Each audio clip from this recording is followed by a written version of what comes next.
Hi friends, ఈరోజు వచ్చేసి fish chutney అండి.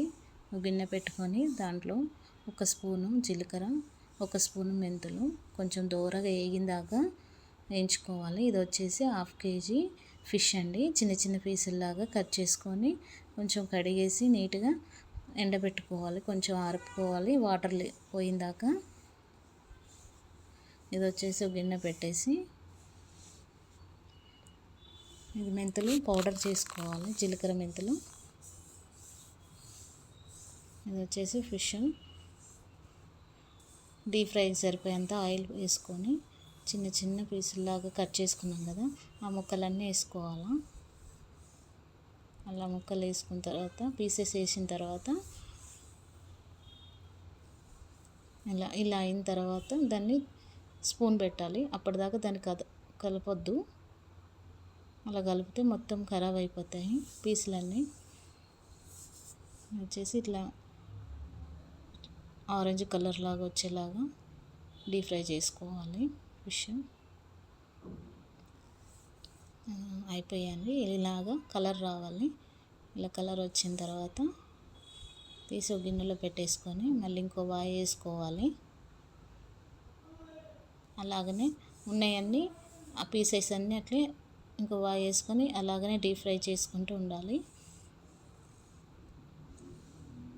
ఇది వచ్చేసి మళ్ళీ ఆయిల్ ఉన్నది కానీ మిగిలిపోయిన ఆయిల్ ఉంది కదా, దాంట్లో పోపు గింజలు వేసుకోవాలి. ఎండుమిర్చీలు ఒక 4-5, ఎల్లిపాయలండి.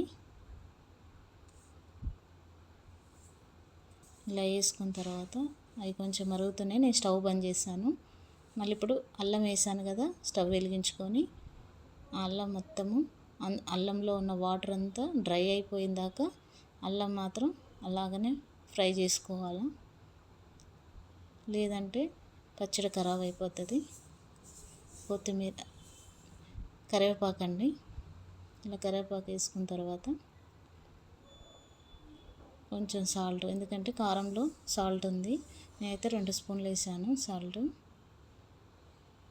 ఇలా ఫ్రై అయ్యేంత వరకు అల్లం ఫ్రై కాగానే ఇవన్నీ మసాలాలు వేసుకున్న తర్వాత ఇది వచ్చేసి ఒక చిన్న టీ గ్లాస్ అంత కారం అండి. కరెక్ట్ సరిపోతుంది. 1/2 kg ఫిష్కి కారానికి సరిపోద్ది. ఇది వచ్చేసి ఇందాక పౌడర్ చేసుకున్నాం కదా, మెంతులు జీలకర్ర, అది ఇలా బాగా మసాలాలన్నీ ఫ్రై అయ్యేంత వరకు వేయించుకొని ఆ ఫిష్ పీసెస్ ఉన్నాయి కదా, అవి అంతా మసాలా అంతా బాగా పట్టేలాగా బాగా కలుపుకోవాలి. అలా పట్టేంత వరకు స్టవ్ మీద ఉంచుకొని చిన్నగా సిమ్లో పెట్టి అయిందండి. ఇది వచ్చేసి మనం ఇందాక లెమన్స్ తీసుకున్నాం కదా, ఆ జ్యూస్ పిండుకొని దాంట్లో వేసుకోవాలి. అయిపోయిందండి పచ్చడి.